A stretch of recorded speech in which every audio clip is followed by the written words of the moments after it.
Alors, dans cette vidéo, je vais parler des pronoms personnels. Donc, les pronoms personnels, qu'est-ce que c'est? Ça sert à dire qui fait l'action, ou alors qu'est-ce qui fait l'action, et ça sert aussi à réduire un sujet. Donc, on a les pronoms personnels ici.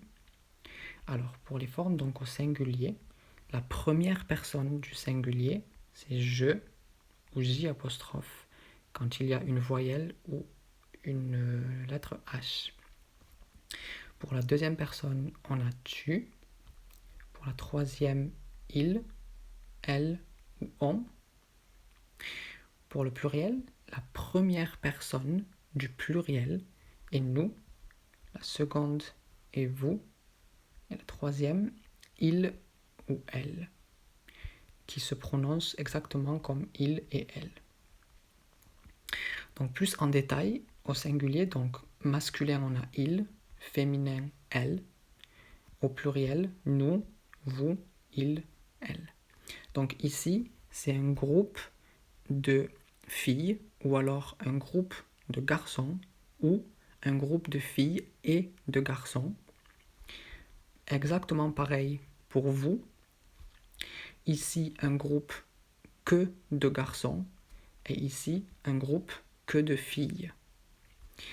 Pour la forme neutre, au singulier, je ou j apostrophe, c'est neutre parce que c'est masculin ou féminin. Pareil pour tu, pareil pour on. Pour vous, c'est pareil aussi, mais quand c'est au singulier, c'est une forme de politesse.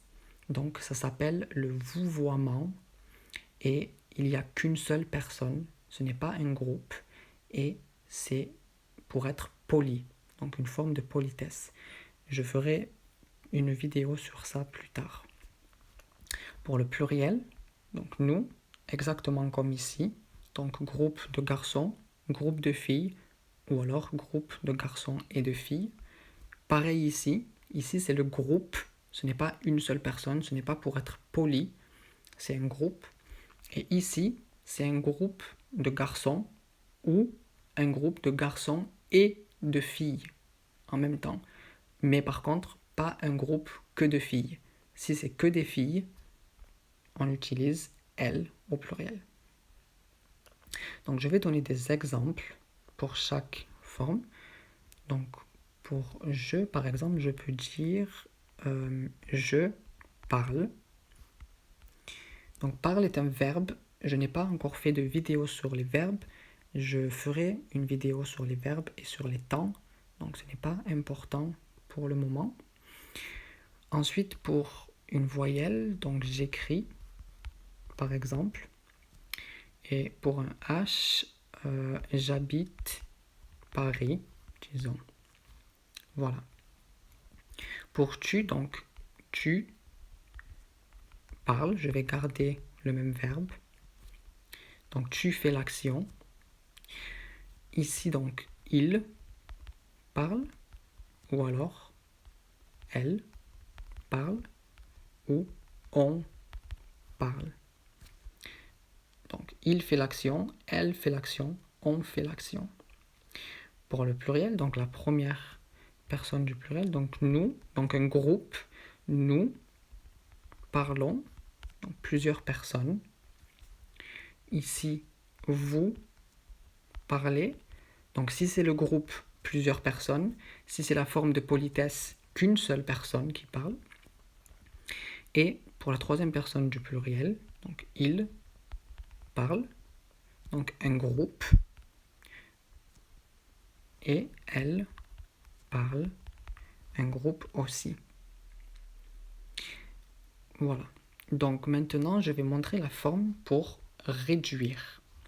Donc pourquoi on peut réduire? Eh bien, je vais donner un exemple avec il. Donc, par exemple, il, je pourrais dire... donc je peux prendre par exemple le chat mange. Eh bien, je peux réduire ça et je peux dire il mange. Parce que le chat est masculin et singulier. Donc, il mange. Pareil pour elle. la chienne, qui est le féminin de chien, l'animal, mange, eh bien, je peux dire elle mange. Pour le pluriel, par exemple, je vais prendre ici les exemples avec il. Donc, par exemple, ici, je peux dire les chats mangent. Donc, je peux dire au pluriel ils mangent. Et pour le féminin, les chiennes mangent. Je peux dire elles mangent. Donc, au pluriel. Maintenant, si on a par exemple ici, disons, les chats et les chiennes mangent, eh bien, j'utilise ils mangent. Pourquoi? Parce qu'on a le masculin pluriel, le féminin pluriel, donc c'est neutre. Un groupe au pluriel neutre. Donc, ils mangent. Donc, c'est à peu près tout pour les pronoms personnels. Si vous avez des questions, n'hésitez pas. Lors de la prochaine leçon, je parlerai des pronoms possessifs et donc des déterminants. Donc, je vous dis à bientôt pour la prochaine leçon.